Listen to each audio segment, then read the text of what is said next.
pessoal, eu sou a Gabi Lochaiter e esse é o programa Recontar aqui no Coletiva.tv. Quero lembrar que o Coletiva.tv é mais uma iniciativa do Coletiva.net. Aliás, tu conhece o portal?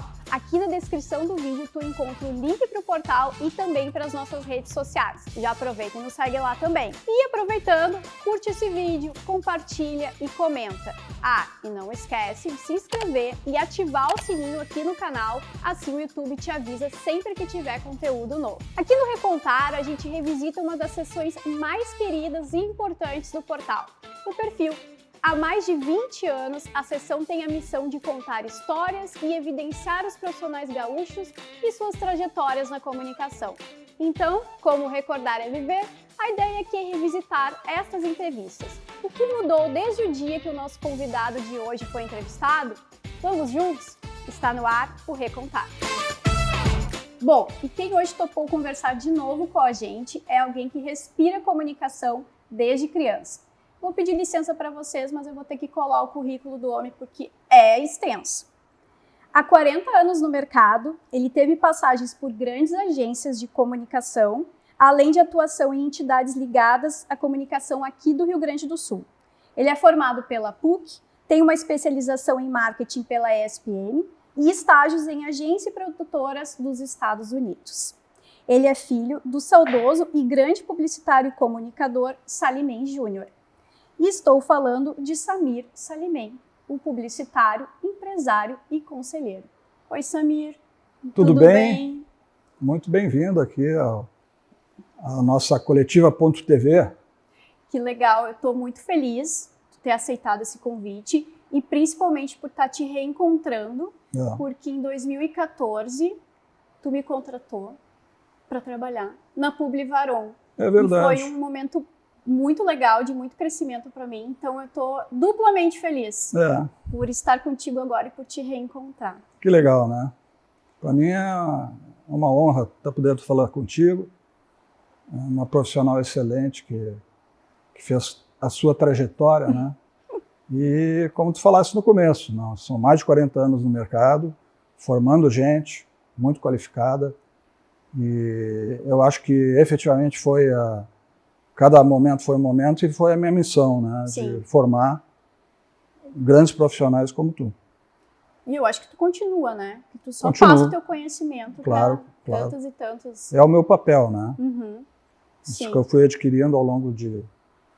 Foi uma evolução, foi um amadurecimento, né? Sim. Em prol da nossa atividade, né? Sim. Então tá, eu vou situar o pessoal, o que vai acontecer, tá? O Recontar, a gente vai revisitar o teu perfil, que foi escrito há 20 anos, exatamente em janeiro de 2002 ele foi publicado. Janeiro de 2002. Nossa. É tempo, né? 20 anos. 20 anos. Show. É tempo, né?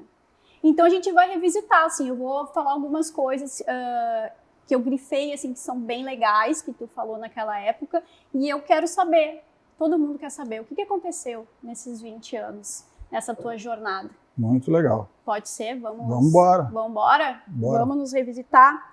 Então tá, uma coisa que me chamou bastante atenção no teu perfil, e é uma coisa que é uma pergunta que eu faço geralmente para os meus perfilados, e eu senti falta no teu perfil.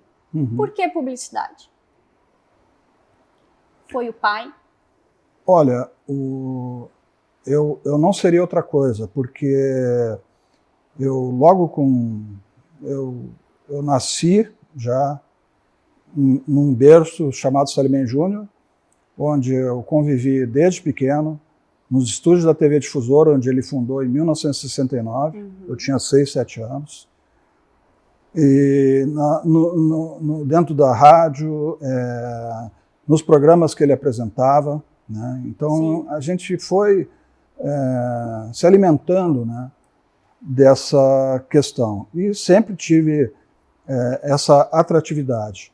E ao longo da minha adolescência, mesmo ali na época de estudante, eu já, no caso do Salimem, naquele momento ele já tinha voltado a ter agência, no caso a Publivar na época. Sim. Eu, quando saía do colégio de férias, eram 4 meses na época, no Colégio Farroupilha, eu não dava outra, né? Então eu acompanhava gravações, eu ia para lá, para a agência, novembro, dezembro, fazia algum troco e sempre fui metido, né? Sim. E depois essa cultura foi estabelecendo dentro de mim e o fascínio da publicidade, né?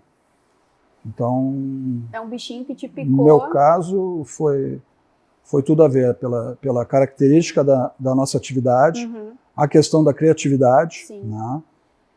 Da inovação.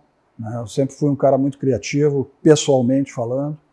E outra questão que é muito importante, eu desde pequeno, eu estudei música, né? Então a música, que é um dos elementos da publicidade, ou seja, a arte compõe com a música, com a publicidade, eu vi que tinha tudo a ver. Né? Então tinha vários caminhos. Né? Mas na verdade, assim, enquanto profissão, eu fui até o Infanto Juvenil do Grêmio. Então, na verdade, como todo jovem, eu queria ser jogador de futebol. Calma, a gente vai chegar lá. Tá bom. Calma. Mas porque publicidade é isso. Isso aí estava no meu DNA, né? Sim. Desde sempre. Então tá. Tu falou em música. Quero resgatar uma coisa. Onde anda o teu piano? Tá na minha casa. Eu tenho um piano de meia cauda de parede, um Ronisch alemão, que vai completar em 23, exatamente 100 anos. É uma herança dos meus pais, né? E bem como eu te falei antes, o piano estava lá em casa, eu era pequeno, meus irmãos mais velhos todos tentaram, nenhum se deu bem. Quando eu me defrontei com ele, sentei e saí tocando. Não tecnicamente, mas de ouvido. A partir dali eu tive aula de piano clássico, dos 9 aos 14 anos. Cursei balestrin depois. Então a minha ligação total, com a música, é total. Sim, é sentimento. É total, é sentimento. Eu já fazia composições.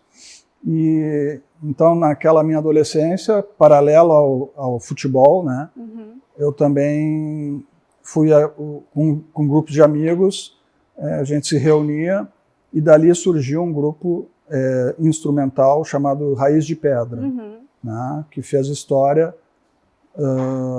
Então, os primeiros treinos lá que a gente fazia, aí chegou um dia o Marcelo Nadruz, que hoje é maestro, falou para mim, tá, Samir, tu vai, vamos ou não vamos? E eu digo, olha, eu não tenho como levar o piano, mas brincando, daí eu também dei um passo atrás e interrompi a minha carreira artística.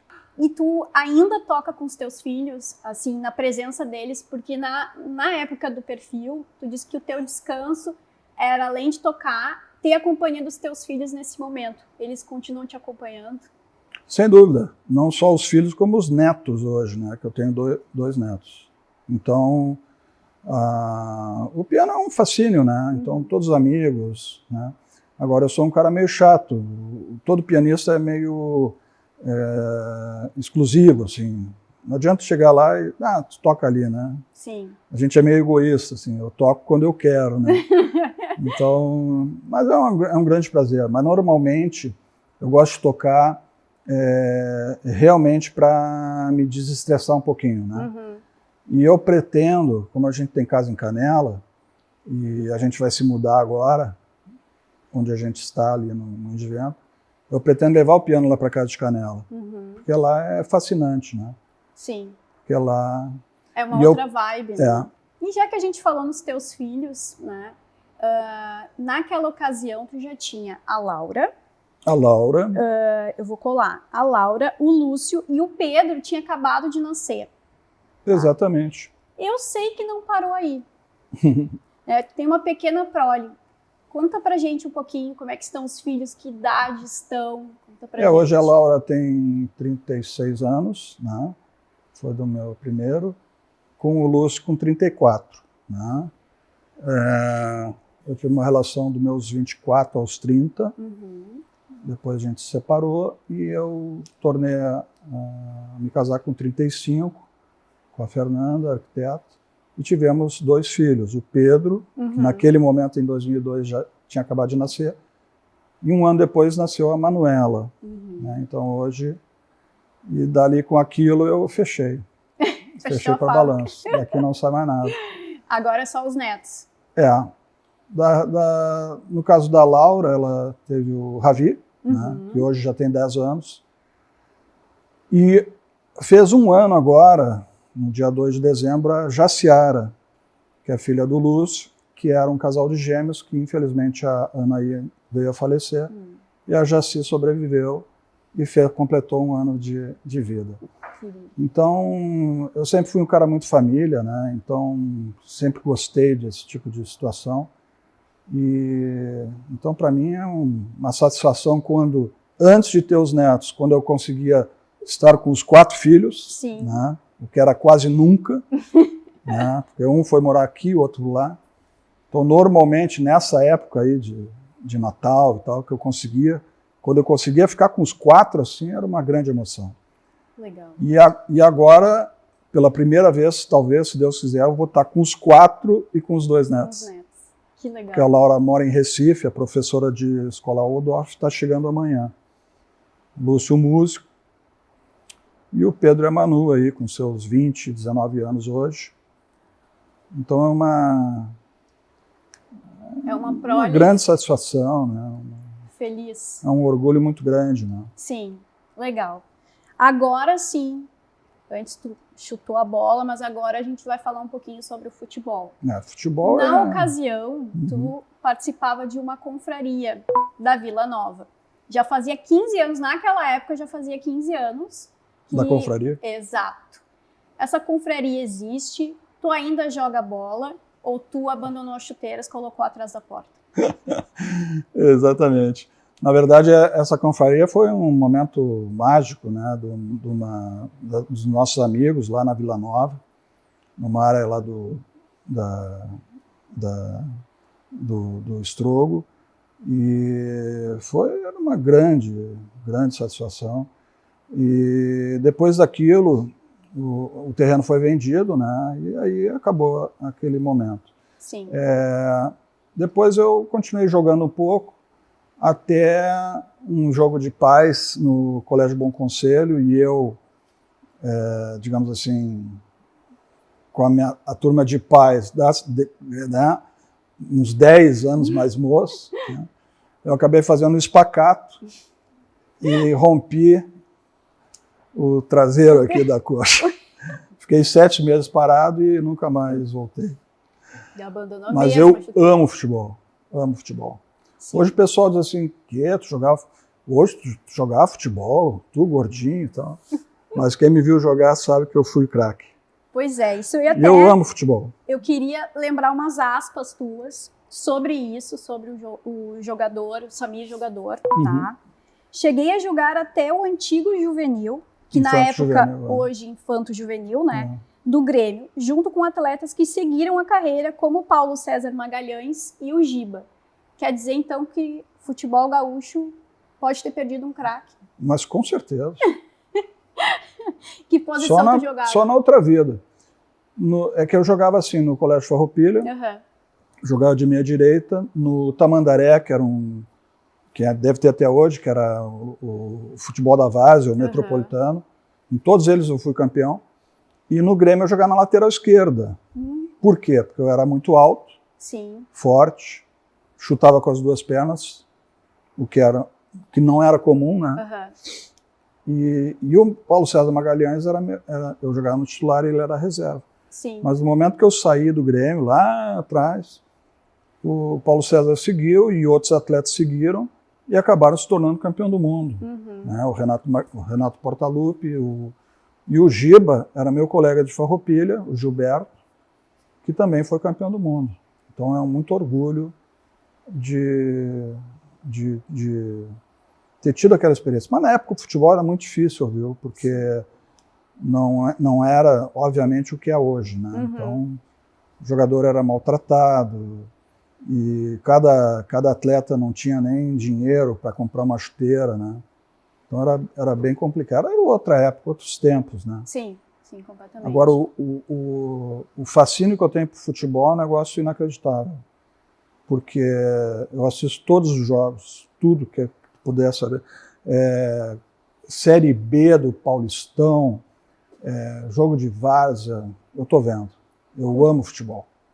E eu acho que tu lida bem, não sei se tu pode dizer qual é o teu time de coração, mas se tu não quiser, mas eu acho que tu lida muito bem em todos os campos, literalmente, né? Porque eu me lembro quando também a gente trabalhou, a gente atendia o Inter. Sim. E tu sempre transitou muito normal, assim, em todos os times, né? Eu acho que isso tu tem como característica, assim, né? Pessoalmente... Por amar tanto futebol, né? Independente do time. Realmente, pessoalmente, assim, quer dizer, a minha mãe era gremista e meu pai colorado, né? E eu ia no estádio no final dos anos 60. E só dava Grêmio. Então, ali, naquele momento, eu fiquei gremista. Mas, com a convivência com meu pai, né, eu costumo dizer, e ninguém acredita, porque aqui parece que outro torce pro Grêmio, é contra o Inter. Eu passei a torcer para o Internacional também, desde aquela época. Mas não é torcer, claro que o meu time é o Grêmio, mas eu passei a torcer para o Inter também. Sim, sim. Né? O meu pai me levou, a inauguração do Beira-Rio, né? Então, foi isso. A questão de trabalhar profissionalmente, aí que sim, eu trabalhei várias gestões, fui agência do Inter, como teve uma gestão que eu fui agência do Grêmio também. E eu trabalhei tanto no marketing do Grêmio como do Inter. Tem uma coisa que sempre me chama muita atenção quando eu faço, e eu amo fazer perfil, que é coisas inusitadas que a gente conhece sobre os nossos perfilados. Porque é fantástico que a gente conhece uma história diferente toda vez que a gente vai entrevistar alguém, né? E uma das coisas que mais me chamou a atenção é sobre sapos. Tu coleciona sapos. Conta pra gente um pouco o que são esses sapos. Na ocasião, tu estava com uma coleção de 100 sapos. Essa coleção existe, tu continua colecionando. E se tu sabe quantos sapos ainda... Se não me falha a memória, hoje é 178, mas sabe como é que é, né? Lá em casa, às vezes vai uma criança e toma não sei o que, ou eu dou, mas tô brincando. Na verdade, a história do sapo, como tudo na vida aconteceu comigo, foi ao natural. Foi uma série de situações que lá adiante traduziu, tu tem identificação com o sapo. Por exemplo, o primeiro curta-metragem dos meus amigos Jorge Furtado, Zé Pedro Goulart, o meu irmão Júnior, na época que era vivo, foi feito O Temporal. E eu fui contratado como figurante, então rolava uma festa, a fantasia lá nos porões da casa da mãe do Jorge Furtado, e em cima, quem não viu O Temporal, eu recomendo ver. E aí em cima tinha uma reunião ortodoxa, né, dos caras e tal. E aí a cena era o seguinte, porque eu não sei, mas me deram uma máscara de sapo. E aí eu, na minha criatividade, tinha que fazer alguma coisa, né, para me ser diferente, para me destacar no filme. E eu acabei fumando uma maconha, mas na verdade era cigarro. Então eu puxei o fumo assim e soltei pela máscara. Aquilo colou legal, foi para edição. E quando a gente assistiu o filme, na época, se passava o curta antes do longa. E era no cinema ali do centro de Porto Alegre, ali na Borges, Cacique, Avenida, um daqueles. E o filme de fundo era Tubarão, né? Então, naquela época, os cinemas eram 1000 pessoas, né? Então, era uma loucura. E eu não fui para ver o Tubarão, fui para ver o Temporal. E aí, quando entra a cena, um plano fechado, no sapo, o cinema veio abaixo. Aí eu me levanto e disse assim, sou eu, né? E depois teve outras situações, teve um sonho, né, onde eu estava no chão de um barraco, e eu olhei, eu digo assim, mas vocês não são meus pais, não é a minha família. E aí entrou um sapo, e eu me pulei no sapo e saí do sonho, né, ou do pesadelo. Sim. Então o sapo me salvou, eu não estava naquela família. E aí foi uma sucessão de coisas. E aí foi vindo, lá pelas tantas, quando eu vi, eu já estava com 5, 6 sapos, e a coisa foi, aí eu fui para Cancún, entrei na Mr. Frog lá, enlouqueci, comprei uns pijama coloridos, a minha mulher falou, cara, tu não vai dormir comigo com esse pijama. Aquelas coisas assim, os pijamas todo amarelo. Tá? E aí foi isso, então veio vindo, e aí cada pessoa que ia para a Alemanha, para não sei aonde, para feira tal, me dava um sapo. E aí a coisa colou. Então naquele momento... O primeiro sapo que tu comprou ou tu ganhou?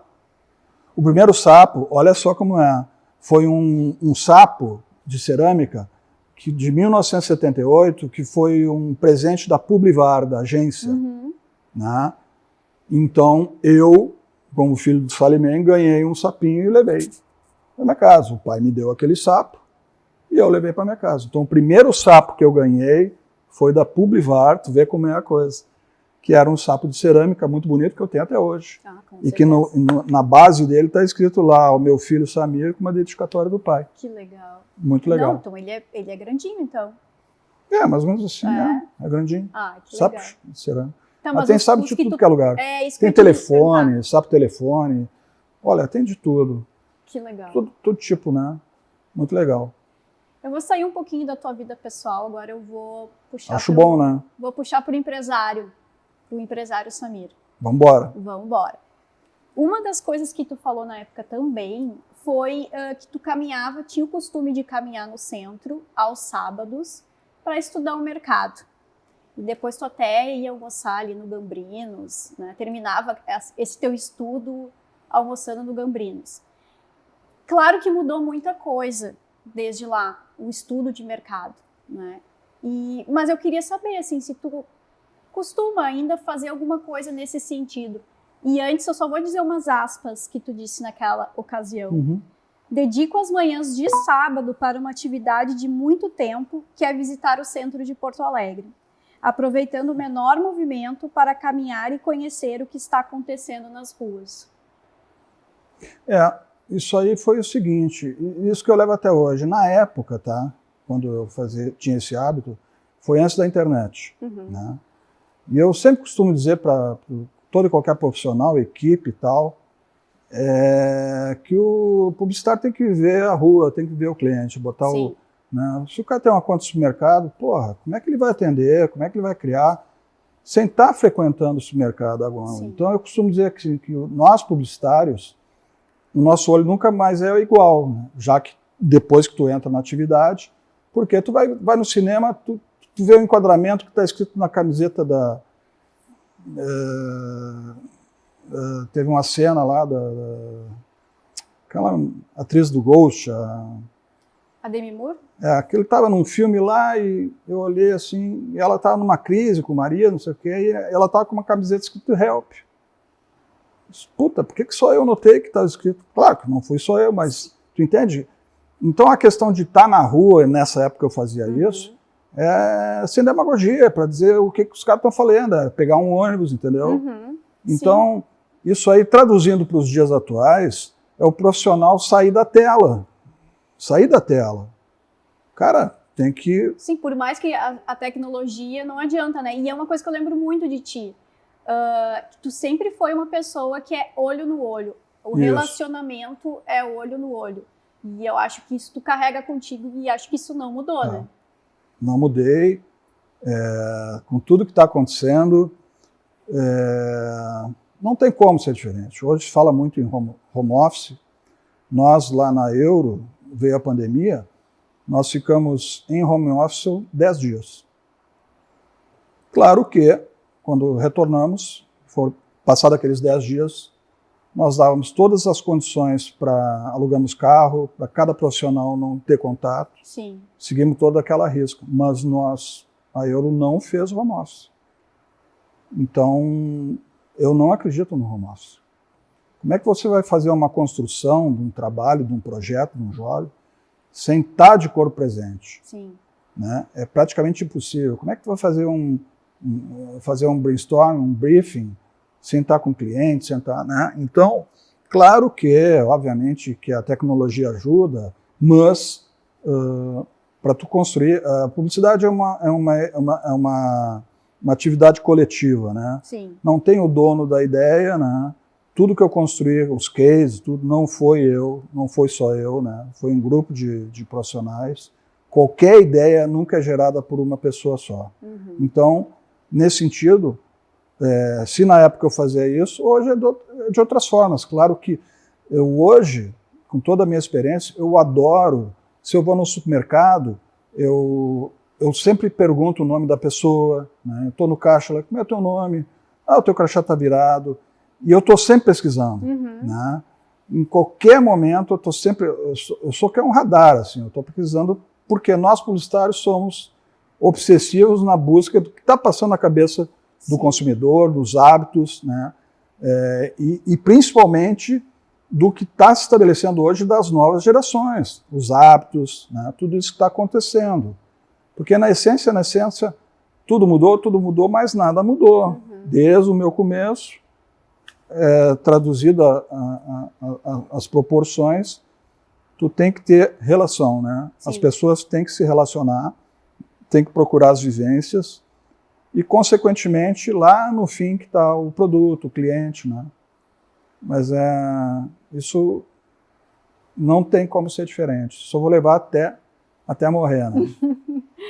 E na época também, tu estava como diretor da Competence Comunicação e Marketing.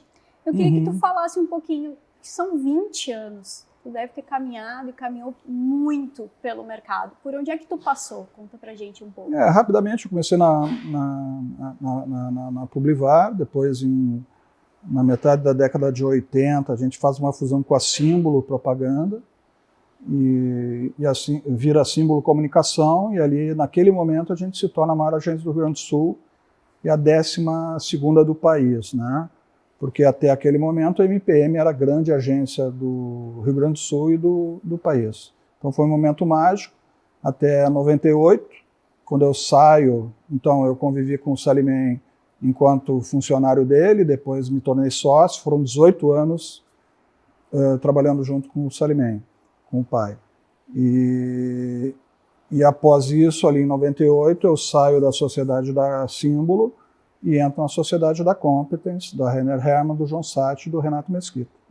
E ali eu fiquei até 2005. Então, quando essa entrevista foi em 2002, eu estava lá na Competence, nós tínhamos lá tanto a Competence como a Consumer, que era uma agência só voltada para varejo. Sim. Depois ali eu fiz sociedade lá com a família Skowronski. A Globalcom já era uma realidade, já estava no seu crescimento, foram 2 anos. E depois uns 3 anos na E21 com o Luciano Vignoli. Quando em 2009, né, a convite do Vicente Muguerza, eu entrei na sociedade da Publivaron, onde eu fiquei até 2019, quando nós encerramos as atividades da Publivaron, e eu parti para o meu outro projeto, que foi a Euro. Né? Sim. Então eu te diria assim, que eu tive toda a experiência no sentido de, primeiro, passar por todas as áreas da empresa, né, até chegar à diretoria, à superintendência da Publivar na época, onde eu concorri por 2 vezes ao Publicitário do Ano e fui administrador de agência pela ARP, e depois me tornei sócio. E ali também, que foi um momento importante, onde eu pude aprender também ser empresário, conceitos de gestão e assim sucessivamente. Sim. Por um lado, sempre formando gente, e por outro lado, ter que dar resultado na última linha. Então foi um crescimento, foi uma soma de experiência, e muito me ajudaram todos esses sócios, né? Não foram muitos, mas foram importantíssimos, como o Dalto Franchini, o Itamar Graven, o próprio Salimem Júnior, e posteriormente João Satti, Renato Mesquita, o Renner Hermann, depois o Romualdo com o Alexandre e o Dani Skowronski, depois o Luciano Vignoli e depois o Vicente Muguerza. Sim. E hoje o talentoso Arthur Lencina, que é o CEO da Euro.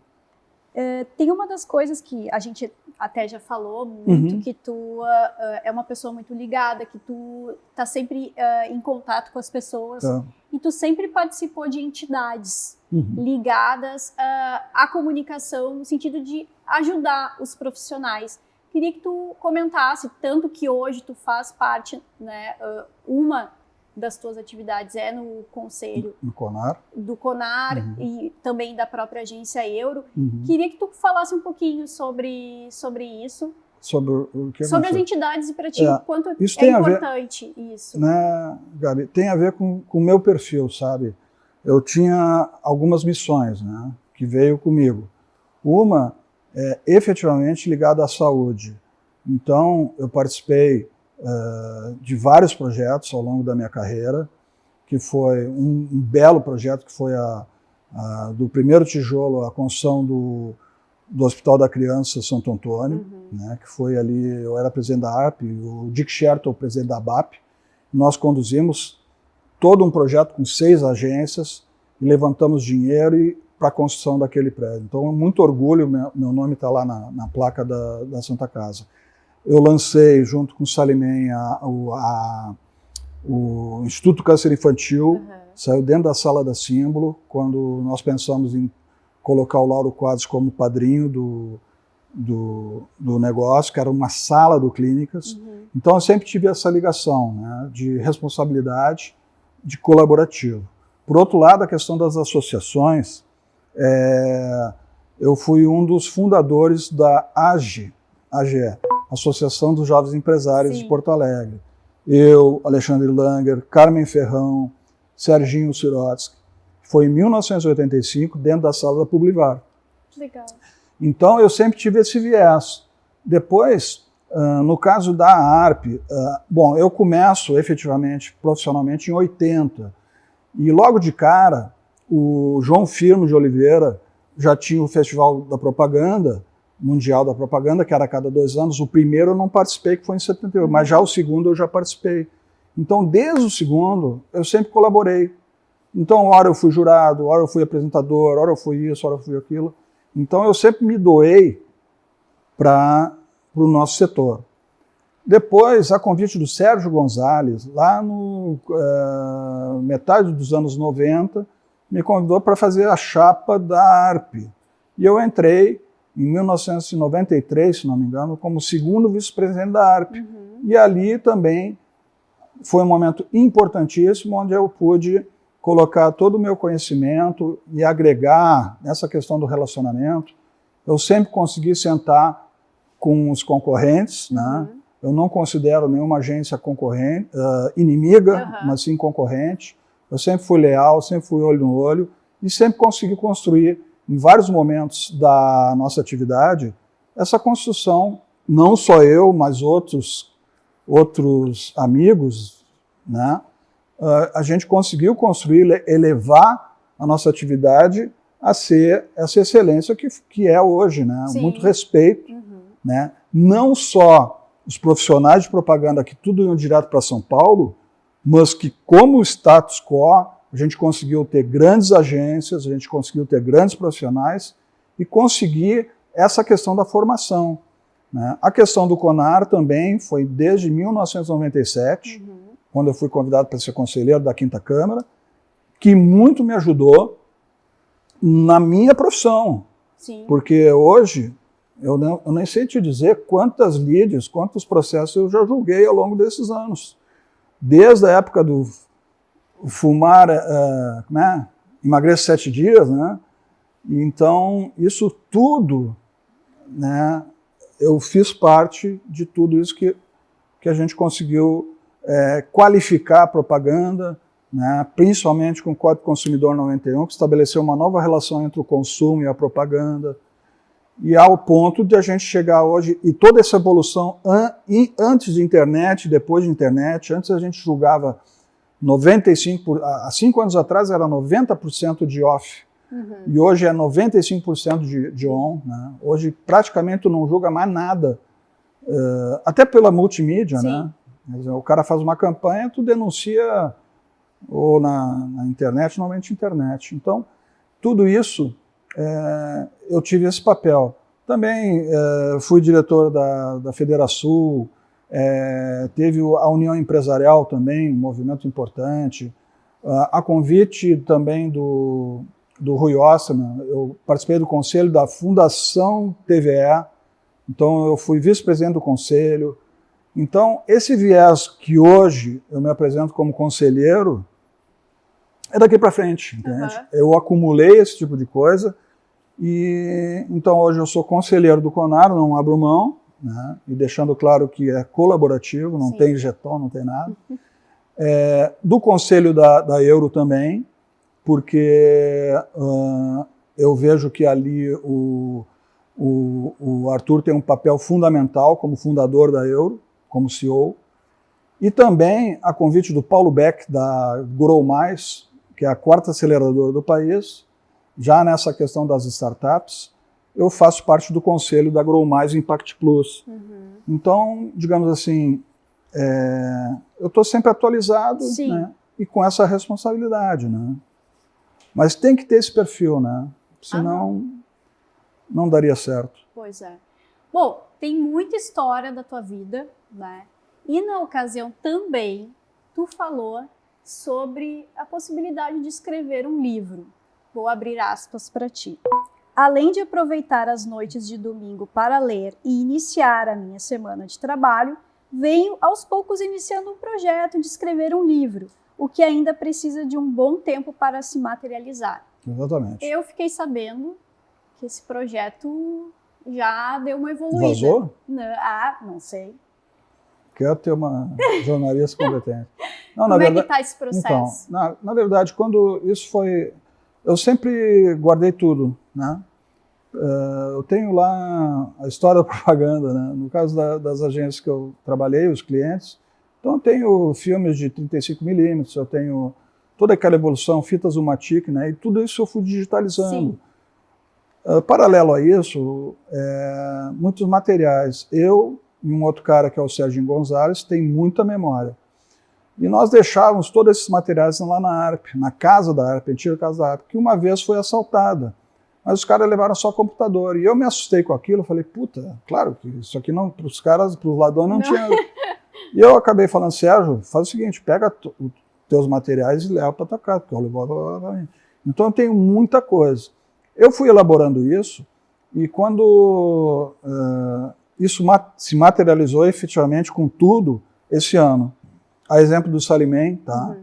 Quando o pai me falou, Samir, eu tô com câncer na próstata e tal, daí eu falei, Salimem, então vamos começar a fazer o teu livro, porque eu não quero fazer o teu livro aí tudo morto, né? Então, eu tô repetindo uma história que aconteceu comigo e com meu pai, onde eu ia para casa dele aos sábados de manhã, e era o mundo, e saiu o livro dele. E a exemplo do dele, que não é, ele me disse assim de cara, olha, não quero saber se... Não é autobiográfico, eu não quero falar de mim, e a obra que foi uma obra maravilhosa, com depoimentos e tal. E a minha missão nessa obra também é a mesma coisa, não tem nada a ver comigo, é realmente falar da minha história nesses 40 anos. Vai ser uma obra realmente, com todo respeito, com toda a modéstia, pelo trabalho que a Suzana já está desenvolvendo, maravilhosa, que vai ficar aí para as novas gerações, né? Sim. Para a gente ter isso. Então, é um sonho realizado, porque a árvore eu plantei lá na Bibi, com o João Sati, quando a gente ganhou a conta, e o Marlin chegou no fim da reunião e nos levou lá para trás, agora vocês vão plantar uma árvore, que cada fornecedor meu planta uma árvore. Um gesto bacana do Marlin, né, do presidente na época da Bibi. O que mais que era ter filho, né? Não, a gente vai começar agora aí. Então eu tô fechando o cerco aí. Mas eu te pergunto, tu pode dizer pra gente mais ou menos quando é que vem esse livro ou ainda é suspense? Não, já que tu vazou a coletiva.tv, para variar, né? É o meu karma, né? Não, estou brincando. Muito competente o pessoal da coletiva. O projeto é para lançar no segundo semestre do ano que vem. Porque eu achava que era uma barbada, né? Todo mundo acha, né? E aí tu vai fazendo. Então a gente está numa fase ainda de construção, digamos assim, dos temas. Está super organizado. para depois aí tu chegar nos capítulos e a coisa vai andar. E a outra profissional que eu já contratei é a Luciana Trindade. Uhum. É um excelente designer que vai fazer a parte visual, né, do livro. E só para dar um spoilerzinho, já pintou a história do sapo. Já né? pintou? Já pintou. Não pode faltar, né? Hã? Não pode faltar. É. Então é uma doideira, né? Mas é muita história. Tu sabe que a nossa atividade é tão fascinante pela relação das pessoas que eu até disse para a Suzana, depois dessa obra aqui, nós vamos fazer um pocket, um short, assim, só de casos de cômicos de reuniões. Tipo assim, estou apresentando um layout lá na FMP e viro o café no layout. Né? Coisas assim, deliciosas.